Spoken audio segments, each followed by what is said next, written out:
किसी यौगिक का रंग उसमें उपस्थित एक या अधिक असंतृप्त समूहों के कारण होता है। इन समूहों को वर्णमूलक या क्रोमोफोर कहते हैं। ये पराबैंगनी एवं दृश्य क्षेत्रों में अभिलाक्षणिक अवशोषण प्रदर्शित करते हैं। वर्णमूलक या क्रोमोफोर एक वियुक्त क्रियात्मक समूह आइसोलेटेड फंक्शनल ग्रुप है जो किसी अन्य समूह के साथ संयुग्मन में नहीं होता है और जो दृश्य एवं पराबैंगनी क्षेत्रों में अपनी अभिलाक्षणिक तरंग दैर्घ्य को अवशोषित करके यौगिक को रंग प्रदान करता है। वर्णमूलक दो प्रकार के होते हैं। ऐसे वर्णमूलक जिनमें पाई इलेक्ट्रॉन होते हैं जो पाई से पाई स्टार संक्रमण करते हैं, जैसे एथिलीन।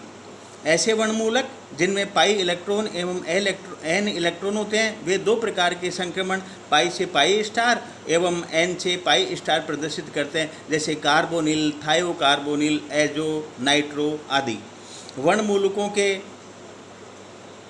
वर्णमूलकों में इन सभी से इलेक्ट्रॉन दृढ़ता से बंधे नहीं होते हैं तथा इलेक्ट्रॉनों के ऊर्जा स्तर काफ़ी निकट होते हैं। विभिन्न ऊर्जा स्तरों में बहुत कम अंतर होता है, अतः ये दृश्य एवं पराबैंगनी विकिरणों का अवशोषण कर लेते हैं और अवशोषित ऊर्जा से अपने इलेक्ट्रॉनों को उच्च ऊर्जा स्तर में स्थानांतरित कर देते हैं। इस कारण दृश्य विकिरणों का अवशोषण करने वाले यौगिक वर्णमूलक समूहों की उपस्थिति के कारण रंगीन नजर आते हैं। क्रियात्मक समूह में यदि असंतृप्त बंधों को एकल बंध द्वारा पृथक किया जाता है तो अवशोषण और भी प्रबल हो जाता है। इसे संयुग्मन कहते हैं। यह संयुग्मन नए वर्णमूलकों की उत्पत्ति करता है। वर्णमूलक के साथ संलग्न अन्य संरचनाओं एवं विलायक के प्रभाव से भी इसमें परिवर्तन आ जाता है। वर्णवर्धक ऐसे समूह जो स्वयं किसी यौगिक को रंग प्रदान नहीं करते परंतु किसी वर्णमूलक के साथ जुड़कर उसकी रंग प्रदान करने की क्षमता को बढ़ा देते हैं, वर्णवर्धक कहलाते हैं। ये समूह 2000 एंगस्ट्रॉम से नीचे अपना अभिलाक्षणिक अवशोषण प्रदर्शित करते हैं। जब ये किसी वर्णमूलक के साथ जुड़े होते हैं तो अवशोषण को उच्चतर तरंग दैर्घ्य की ओर खिसका देते हैं। वर्णवर्धक अवशोषण की तीव्रता को बढ़ा देते हैं। जैसे ट्रांस एजोबेंजीन के अवशोषण की तुलना में ट्रांस पैरा एथोक्सी एजोबेंजीन का अभिलाक्षणिक अवशोषण लंबी तरंग दैर्घ्य की ओर 650 डिग्री से 650 एंगस्ट्रॉम से विस्थापित होता है एवं लगभग दुगनी तीव्रता का होता है। वर्णवर्धकों को टिपिकल उदाहरण OH, NH2, NHR, NR2, OR, CH3, Br आदि हैं। सभी वर्णवर्धकों में अबंधी इलेक्ट्रॉन होते हैं। वर्णवर्धक की क्रिया इन अबंधी इलेक्ट्रॉनों के इलेक्ट्रॉनीय संक्रमण के कारण होती है। इन पर प्रतिस्थापियों का किस प्रकार से प्रभाव पड़ता है? पाई से पाई स्टार संक्रमण पर प्रतिस्थापियों के प्रभाव का विस्तार पूर्वक अध्ययन किया गया है और इनमें जो प्रभाव पड़ता है वो उनके वर्णोत्कर्षी विस्थापन या वर्णापकर्षी विस्थापन, अतिवर्णक प्रभाव या अधोवर्णक प्रभाव के रूप में पड़ता है। पहला है वर्णोत्कर्षी विस्थापन, बैथोक्रोमिक शिफ्ट। यदि किसी यौगिक में किसी परमाणु या परमाणु समूह को एक इलेक्ट्रॉन दाता समूह जैसे OH, मिथाइल, अमीनो आदि के द्वारा प्रतिस्थापित कर दें तो अवशोषण बैंड उच्च तरंग दैर्घ्य की ओर विस्थापित हो जाता है, अर्थात लैम्डा मैक्सिमम का मान बढ़ जाता है। अवशोषण बैंडों का इस प्रकार उच्च तरंग दैर्घ्य की ओर विस्थापन वर्णोत्कर्षी या रेड शिफ्ट कहलाता है। इस प्रभाव में लैम्डा मैक्सिमम के मान में वृद्धि के कारण अवशोषण पीक एब्जॉर्प्शन पीक दृश्य प्रकाश के लाल रंग की ओर खिसक जाती है। इसी कारण से इसे रेड शिफ्ट कहते हैं। जैसे बेंजीन और टोलुइन के लिए लैम्डा मैक्स का मान 254 और 261 nm है। इस प्रकार बेंजीन में मेथिल समूह के द्वारा प्रतिस्थापन से अवशोषण बैंड में वर्णोत्कर्षी विस्थापन उत्पन्न होता है। कई बार डबल बॉन्ड्स का कॉन्जुगेशन के कारण भी वर्णोत्कर्षी विस्थापन होता है। द्विबंधित कार्बन पर उपस्थित हाइड्रोजन परमाणु का एल्केल समूह द्वारा प्रतिस्थापन करने पर वर्णोत्कर्षी विस्थापन दृष्टिगोचर होता है। एल्केनों के साथ किसी ऑक्सोक्रोम अर्थात एकाकी इलेक्ट्रॉन युग्म सहित विषम परमाणु के जुड़ने पर भी वर्णोत्कर्षी विस्थापन होता है। दूसरे प्रकार का विस्थापन है वर्णापकर्षी विस्थापन, हिप्सोक्रोमिक शिफ्ट। किसी यौगिक में एक इलेक्ट्रॉन ग्राही समूह जैसे एसिटिल समूह आदि का प्रवेश कराने पर अवशोषण बैंड निम्न तरंग दैर्घ्य की ओर प्रतिस्थापित हो जाता है। अर्थात लैम्डा मैक्स के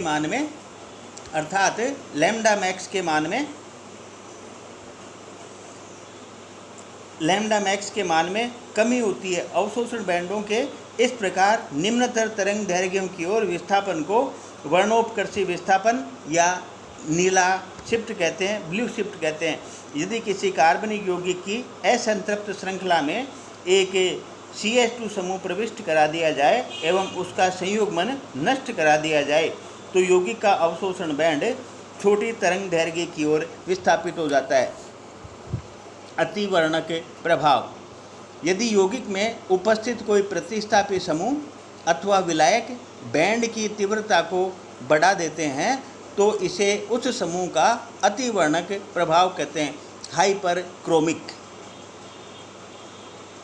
अवशोषण बैंड की तीव्रता में वृद्धि मोलर विलोपन गुणांक एप्सिलॉन के मान में वृद्धि के कारण होती है।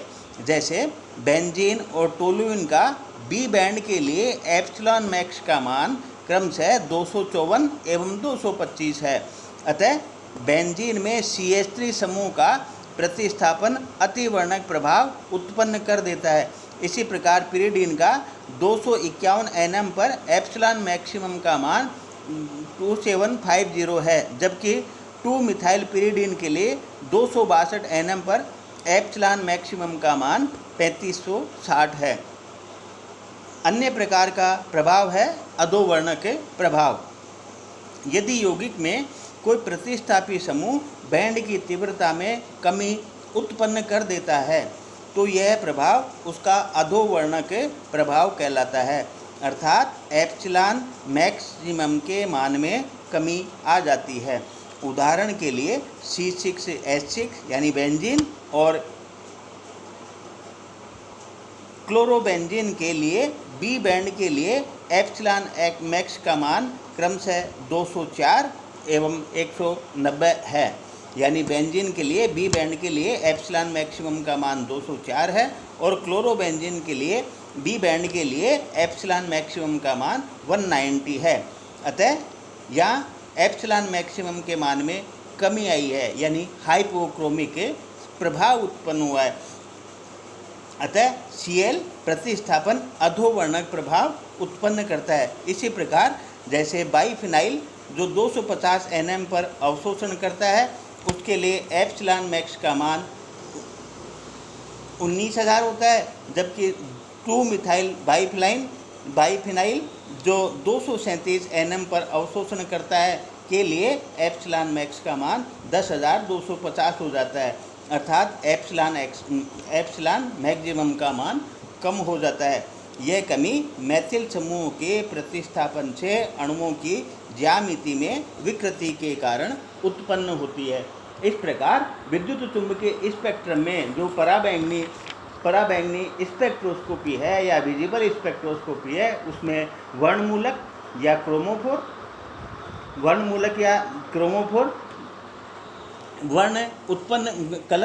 कलर उत्पन्न करने के लिए सबसे ज़रूरी है। और जो ऑक्सोक्रोम होता है वो कलर को उसके कलर की तीव्रता को बढ़ा देता है।